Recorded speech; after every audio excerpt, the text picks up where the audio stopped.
குழந்தைங்களே, கத்திரிக்காயில் என்ன சத்து இருக்குன்றத நம்ம பார்ப்போமா? கத்திரிக்காய் சாப்பிட்றதால நமக்கு அதிகமான விட்டமின் சி மற்றும் இரும்பு சத்து கிடைக்கும்.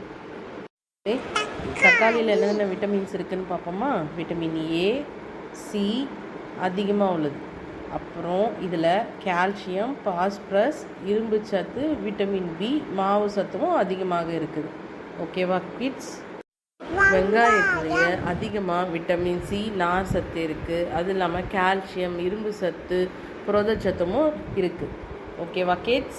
முள்ளங்கியில் என்ன இருக்குது? பொட்டாசியம், கால்சியம், இரும்பு மற்றும் பல்வேறு வகையான தாதுக்கள் நல்ல அளவில் இருக்குன்றது சொல்லியிருக்காங்க.